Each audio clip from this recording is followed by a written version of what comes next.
తెలంగాణలో ప్రాజెక్టులు ప్రాణాల మీదకు తెచ్చేలా ఉన్నాయి. అధికారుల నిర్లక్ష్యమో ప్రకృతి ప్రకోపమో తెలియదు కానీ ప్రాజెక్టులంటేనే దడ పుట్టే పరిస్థితులు చూడాల్సి వస్తుంది. ఇటీవల మేడిగడ్డ డ్యామేజ్ సంచలనం సృష్టించగా తాజాగా నల్గొండ జిల్లా సుంకిశాల వద్ద రిటైనింగ్ వాల్ నిలువల కుప్పకూలడం చర్చనీయాంశమైంది.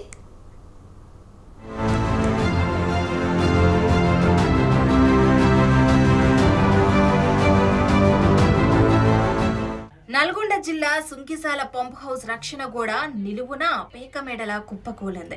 ఆ సమయంలో ఎవరూ లేకపోవడంతో పెను ప్రమాదం తప్పింది.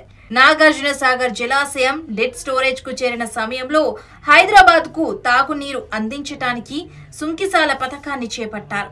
పథకంలో భాగంగా సొరంగ మార్గాన్ని నిర్మాణ పనులు జరుగుతున్నాయి.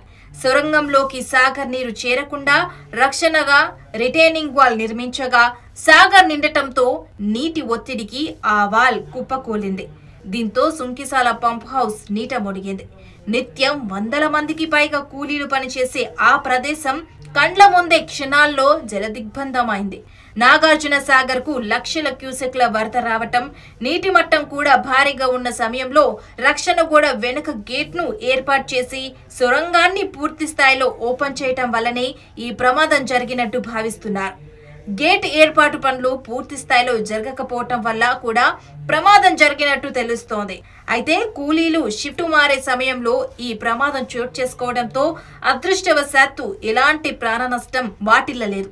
ఇదే ప్రమాదం అరగంట ముందు కానీ అరగంట తర్వాత కానీ జరిగి ఉంటే భారీగా ప్రాణ నష్టమైతే జరిగేది. ఇక ఈ ఘటన ఈ నెల 1వ తేదీన ఉదయం 6 గంటలకే జరిగింది. కానీ జలమండలి అధికారులు గోప్యంగా ఉంచటంతో ఆలస్యంగా వెలుగులోకి వచ్చింది.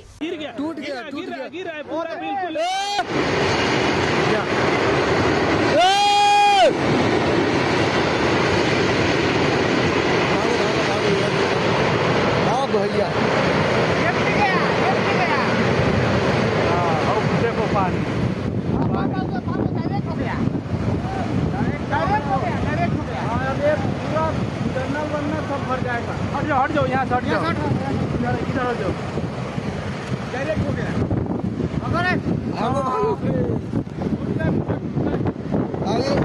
ये लोग कंपर तक गया नीचे.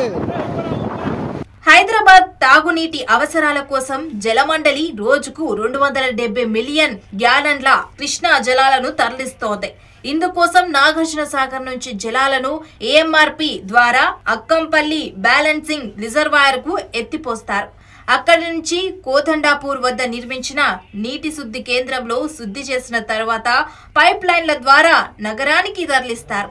అయితే నాగార్జున సాగర్ లో కనీసం 510 అడుగుల నీటి మట్టం ఉంటేనే ఏఎంఆర్పి మోటార్ల ద్వారా నీటిని ఎత్తిపోయటం సాధ్యమవుతుంది. అందుకే తరచూ వేసవిలో అత్యవసర మోటార్ల ద్వారా నీటిని పంపింగ్ చేయాల్సిన పరిస్థితి. ఈ నేపథ్యంలో నాగార్జున సాగర్ జలాశయం డెడ్ స్టోరేజీ సుమారు 492 అడుగుల నీటి మట్టం నుంచి జలాలను తరలించేందుకు వీలుగా సుంకిశాల పథకాన్ని చేపట్టారు.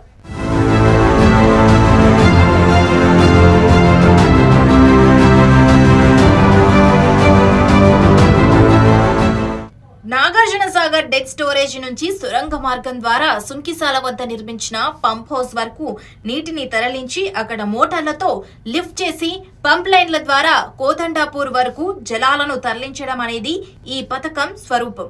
అయితే నాగార్జున సాగర్ లో నీటి మట్టం ఆధారంగా తెరిచేందుకు గాను 3 స్థాయిలో 3 సొరంగ మార్గాలను నిర్మించారు. అయితే మొత్తం పథకం పనులు పూర్తయి మోటార్లను బిగించిన తర్వాత సొరంగాలను 100% పూర్తి చేస్తారు.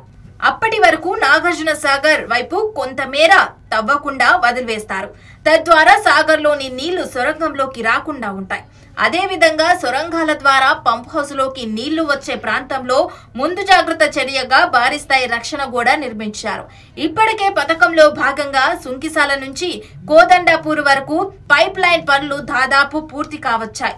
అలాగే 8 మీటర్ల డయాతో సొరంగ నిర్మాణ పనులు కూడా పూర్తయ్యాయి.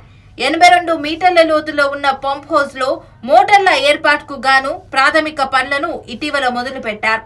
రానున్న 2 నెలల్లోనే కొన్ని మోటార్ల ద్వారా నీటిని ఎత్తిపోయాలనే ఉద్దేశంతో అధికారులు 10-15 రోజుల కిందట మధ్య స్థాయిలో ఉన్న సొరంగంలో రక్షణ గోడకు వెనక భాగాన గేట్ను అమర్చారు. అయితే ఎలాగో గేటు రక్షణ గోడ ఉన్నదనే భావనతో ఆ సొరంగాన్ని పూర్తి స్థాయిలో ఓపెన్ చేశారు.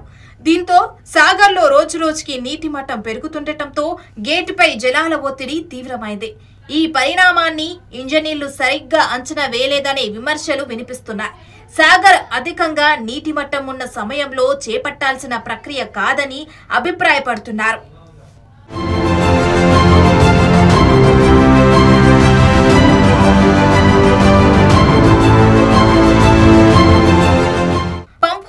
ప్రస్తుతం మోటార్ల బిగింపుకు సంబంధించిన సివిల్ పనులు జరుగుతుండగా ఇందుకోసం పంప్ హౌస్ లో 100 మందికి పైగా కార్మికులు పనిచేస్తున్నారు. వారంతా షిఫ్ట్ ముగించుకొని పంప్ హౌస్ నుంచి వాహనంలో బయటికి వస్తున్న సమయంలోనే పెద్ద పెద్ద శబ్దాలతో ఒక్కసారిగా రక్షణ గోడ కుప్పకూలిపోయింది. కార్మికులు బయటకు వెళ్లిపోవటం, వచ్చేవారు ఇంకా రాకపోవడంతో పెను ప్రమాదం తప్పింది. ఘటనలో ఒక్క భారీ క్రేన్, టిప్పర్, ఇతర పరికరాలు ఉన్నట్టు తెలుస్తోంది. దీంతో భారీగానే నష్టం వాటిల్లినట్టు సమాచారం. ఇకపోతే పంప్ హౌస్ లో పూర్తి స్థాయిలో నీళ్లు ఉండటం, మరోవైపు సాగర్లోని నీటి మట్టం గణనీయంగా పెరుగుతుండటంతో ఇప్పట్లో పంప్ హౌస్ ఖాళీ అయ్యే అవకాశం లేదు. ఎగువ నుంచి వస్తున్న వరదల వల్ల ఈసారి సాగర్ పూర్తి స్థాయిలో నిండే అవకాశం ఉంది. ఇక దీంతో వచ్చే ఎండాకాలంలో గాని ప్రాజెక్టులో నీటి మట్టం 510 అడుగులకు దిగిరాదు. ఆ సమయంలో మాత్రమే పంప్ హౌస్ లో నీటిని ఖాళీ చేసే అవకాశం ఉంటుందని ఇంజనీర్లు భావిస్తున్నారు. ఇలా కాకుండా అధునాతన పద్ధతిలో భారీ మోటార్ల ద్వారా నీటిని తోడాలన్నా ముందుగా సొరంగంలోకి నీళ్లు రాకుండా అడ్డుకట్ట వేయడం అనేది పెను సవాలు వంటిది అంటున్నారు. ఈ లెక్కన తిరిగి పనులు ప్రారంభం కావాలంటే వచ్చే వేసవి వరకు వేచి చూడాల్సిందేనని పలువురు ఇంజనీర్లు సూచిస్తున్నారు.